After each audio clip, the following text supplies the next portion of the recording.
ನಮಸ್ಕಾರ. ನಾನು doctor Tushar Munnoli, Alleviate pain and spine ಸೆಂಟರ್ನಲ್ಲಿ ಕನ್ಸಲ್ಟೆಂಟ್ ಪೇನ್ ಫಿಸಿಷಿಯನ್. ಇವತ್ತು ನಾನು ನಿಮಗೆ ಎಲ್ಲರಿಗೂ ಶೋಲ್ಡರ್ ಪೇನ್ ಬಗ್ಗೆ ಮಾಹಿತಿ ನೀಡ್ತಾ ಇದ್ದೀನಿ. ಮಂಡಿ ನೋವು ಮತ್ತು ಬೆನ್ನು ನೋವು ಆದಮೇಲೆ ಮೂರನೇ ಸಾಮಾನ್ಯವಾದ ನೋವು ಕಂಡುಬರುವುದು ನಮ್ಮದು ಭುಜ ನೋವು ಅಥವಾ ಶೋಲ್ಡರ್ ಪೇನ್.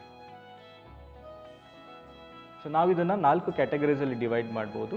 ಒಂದು tendon tear, second frozen shoulder, third arthritis, 4ನೇದು ಫ್ರ್ಯಾಕ್ಚರ್.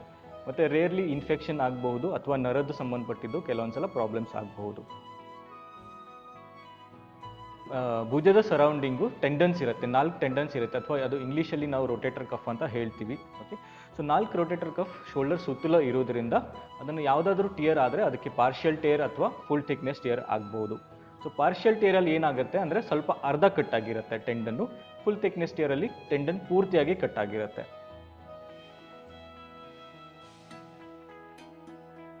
ಇದು ಓವರ್ ಹೆಡ್ ಸ್ಪೋರ್ಟ್ಸ್ ಆಡೋರು, ಅಂದರೆ ಸ್ಪೋರ್ಟ್ಸ್ ಇಂಜುರೀಸ್ ಆಗಲಿ ಅಥವಾ ಆಕ್ಸಿಡೆಂಟ್ ಆಗಲಿ ಅಥವಾ ಕೆಲವೊಬ್ಬರಿಗೆ ಟೆಂಡನ್ಸ್ ವೀಕ್ ಇರುತ್ತೆ. ಸೊ ಅವರಲ್ಲಿ ಈ ಪಾರ್ಷಿಯಲ್ ಅಥವಾ ಫುಲ್ ಥಿಕ್ನೆಸ್ ಟಿಯರ್ಸ್ ತುಂಬ ಕಾಮನ್.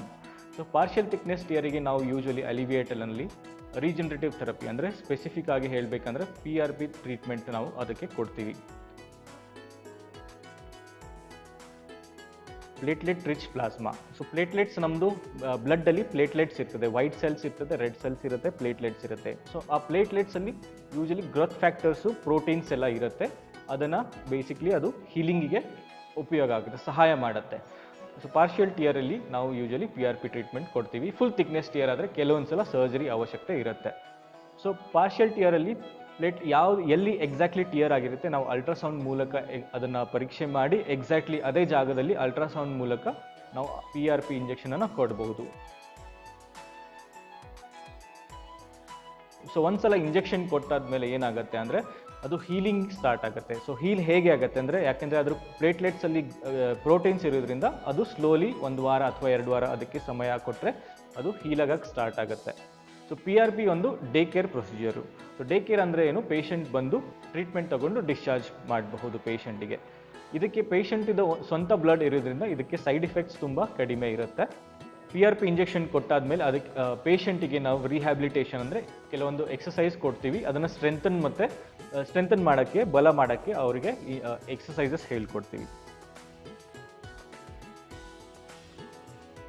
ಸೊ ಫ್ರೋಸನ್ ಶೋಲ್ಡರ್ ಅಂದ್ರೆ ಏನು, ಜಾಯಿಂಟ್ ಸುತ್ತಲೂ ಕವರಿಂಗ್ ಇರ್ತದೆ. ಸೊ ಅದಕ್ಕೆ ನಾವು ಆ್ಯಕ್ಚುಲಿ ಇಂಗ್ಲೀಷಲ್ಲಿ ಕ್ಯಾಪ್ಸುಲ್ ಅಂತ ಹೇಳ್ಬೋದು. ಸೊ ಫ್ರೋಸನ್ ಶೋಲ್ಡರಲ್ಲಿ ಏನಾಗುತ್ತೆ, ಆ ಕವರಿಂಗ್ ಅಥವಾ ಕ್ಯಾಪ್ಸುಲ್ ಟೈಟ್ ಆಗಿರುತ್ತೆ, ಫೈಬ್ರೋಸ್ ಆಗಿರುತ್ತೆ. ಸೊ ಅದರಿಂದ ಶೋಲ್ಡರ್ ಮೂವ್ಮೆಂಟ್ಸ್ ರೆಸ್ಟ್ರಿಕ್ಟ್ ಆಗಿರುತ್ತೆ. ಶೋಲ್ಡರ್ ಮೇಲ್ ಮಾಡೋಕ್ಕಾಗಲ್ಲ, ಹಿಂದೆ ಮಾಡೋಕ್ಕಾಗಲ್ಲ, ಕೈ ಎತ್ತಕ್ಕಾಗಲ್ಲ. ಸೊ ಇದೆಲ್ಲ ಡೇ ಟು ಡೇ ಆ್ಯಕ್ಟಿವಿಟೀಸ್ ಮಾಡೋಕ್ಕೆ ಡಿಫಿಕಲ್ಟಿ ಬರುತ್ತೆ. ಸೊ ಸ್ಲೋಲಿ ಫ್ರೋಸನ್ ಶೋಲ್ಡರಲ್ಲಿ 3 ಸ್ಟೇಜಸ್ ಇರ್ತದೆ. ಫಸ್ಟ್ ಸ್ಟೇಜಲ್ಲಿ ನೋವು ಜಾಸ್ತಿ ಇರುತ್ತೆ, ಸೆಕೆಂಡ್ ಸ್ಟೇಜಲ್ಲಿ ಮೂವ್ಮೆಂಟ್ಸ್ ರೆಸ್ಟ್ರಿಕ್ಟ್ ಆಗುತ್ತೆ, ಥರ್ಡ್ ಸ್ಟೇಜಲ್ಲಿ ಸ್ಲೋಲಿ ರಿಕವರಿ ಆಗುತ್ತೆ.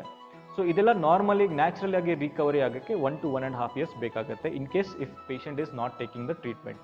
ಸೊ ಯೂಶಲಿ ಫಸ್ಟ್ ಸ್ಟೇಜಲ್ಲಿ ಪೇಯ್ನ್ ತುಂಬ ಇರೋದ್ರಿಂದ ಪೇಷಂಟಿಗೆ ನಿದ್ದೆ ಮಾಡೋಕ್ಕೆ ತುಂಬ ಕಷ್ಟ ಆಗುತ್ತೆ.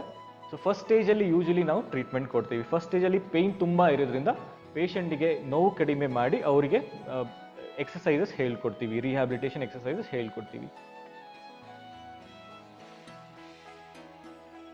ಒಂದೇದು ಹೈಡ್ರೋಡೈಲಿಟೇಷನ್ ಇಂಜೆಕ್ಷನ್ ಅಂತ. ಸೊ ಹೈಡ್ರೋಡೈಲಿಟೇಷನ್ ಅಂದ್ರೆ ಏನು, ಫೈಬ್ರಸ್ ನಾನು ಹೇಳ್ದಂಗೆ ಫ್ರೋಸನ್ ಶೋಲ್ಡರಲ್ಲಿ ಕ್ಯಾಪ್ಸುಲ್ ಟೈಟ್ ಆಗಿರುತ್ತೆ. ಸೊ ಕ್ಯಾಪ್ಸುಲ್ ಟೈಟ್ ಆದರೆ ಅದಕ್ಕೆ ಶೋಲ್ಡರ್ ಮೂವ್ಮೆಂಟ್ಸ್ ರೆಸ್ಟ್ರಿಕ್ಟ್ ಆಗಿರುತ್ತೆ. ಸೊ ಹೈಡ್ರೋಡೈಲಿಟೇಷನಲ್ಲಿ ನಾವು ಸಲೈನು ಅಂದರೆ ನಾರ್ಮಲ್ ನಾವು ಇಂಜೆಕ್ಷನ್ ಶೋಲ್ಡರ್ ಜಾಯಿಂಟಲ್ಲಿ ಸಲೈನ್ ಕೊಟ್ಟು ಅದನ್ನು ಡೈಲೇಟ್ ಮಾಡ್ತೀವಿ, ಅಂದರೆ ದೊಡ್ಡದು ಮಾಡ್ತೀವಿ, ಕ್ಯಾಪ್ಸುಲ್ಗೆ ಲೂಸ್ ಮಾಡ್ತೀವಿ. ಸೊ ಒಂದ್ಸಲ ಕ್ಯಾಪ್ಸುಲ್ ಲೂಸ್ ಆದರೆ ಅದರದ್ದು ಪೇಯ್ನ್ ಕಡಿಮೆ ಆಗುತ್ತೆ ಮತ್ತು ಅವ್ರದ್ದು ಮೂವ್ಮೆಂಟ್ ಇಮಿಡಿಯೇಟ್ಲಿ ಇಂಪ್ರೂವ್ ಆಗುತ್ತೆ.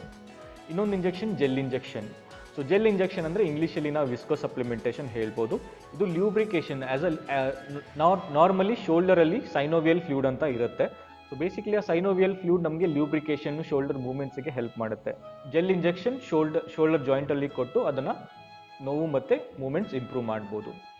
ಇನ್ನು ಕೆಲವೊಬ್ಬರಿಗೆ ಅಡ್ವಾನ್ಸ್ ಸ್ಟೇಜ್ ಇರ್ತದೆ ಫ್ರೋಸನ್ ಶೋಲ್ಡರ್. ಸೊ ಈ ಜೆಲ್ ಇಂಜೆಕ್ಷನ್ಸು ಮತ್ತು ಕೆಲವೊಂದು ಹೈಡ್ರೋಡೈಲಿಟೇಷನ್ ಅವರಿಗೆ ವರ್ಕ್ ಆಗಲ್ಲ.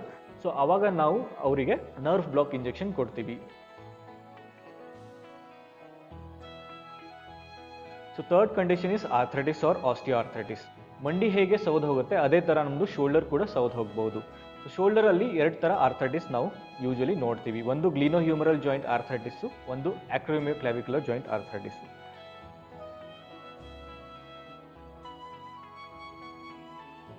ಒಂದು ಪೇಷಂಟಿಗೆ ನೋವು ಇರುತ್ತೆ, ಸಿವಿಯರ್ ನೋವು ಇರ್ತದೆ, ಕೈ ಎತ್ತಕ್ಕೆ ಕಷ್ಟ ಆಗುತ್ತೆ. ಸೊ ಸ್ಲೋಲಿ ಪೇಷಂಟಿಗೆ ಶಬ್ದ ಕೂಡ ಬರ್ಬೋದು, ಭುಜದಲ್ಲಿ ಕೈ ಎತ್ತಬೇಕಂದ್ರೆ ಅಥವಾ ಮೂಮೆಂಟ್ಸ್ ಮಾಡಬೇಕಾದ್ರೆ ಶಬ್ದ ಕೂಡ ಬರಬಹುದು, ಸ್ವೆಲ್ಲಿಂಗ್ ಅಂದರೆ ಊತ ಆಗಬಹುದು. ಸೊ ಇವೆಲ್ಲ ಯೂಶಲಿ ಸ್ಟೇಜಸ್ ಮೇಲೆ ಸಿಂಪ್ಟಮ್ಸ್ ಇನ್ಕ್ರೀಸ್ ಆಗ್ಬೋದು ಅಥವಾ ಡಿಕ್ರೀಸ್ ಆಗ್ಬೋದು.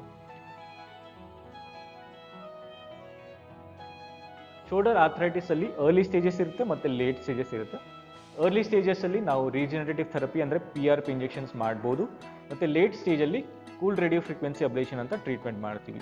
ಸೊ ಅಡ್ವಾನ್ಸ್ ಸ್ಟೇಜಲ್ಲಿ ಕೆಲವೊಬ್ಬರಿಗೆ ಶೋಲ್ಡರ್ ರಿಪ್ಲೇಸ್ಮೆಂಟ್ ಸರ್ಜರೀಸ್ ಕೂಡ ಬೇಕಾಗ್ಬೋದು, ಬಟ್ ಕೆಲವೊಂದು patients they are not fit for surgery ಅಥವಾ ಅವರಿಗೆ heart conditions, uncontrol sugar, blood pressure ಇರೋದ್ರಿಂದ ಸರ್ಜರಿ ಕಾಂಟ್ರಾಇಂಡಿಕೇಟೆಡ್ ಇರುತ್ತೆ. ಅಂಥ ಪೇಷಂಟ್ಸಲ್ಲಿ ನಾವು ಕೂಲ್ ರೇಡಿಯೋ ಫ್ರೀಕ್ವೆನ್ಸಿ ಅಬ್ಲೇಷನ್ ಮಾಡ್ತೀವಿ.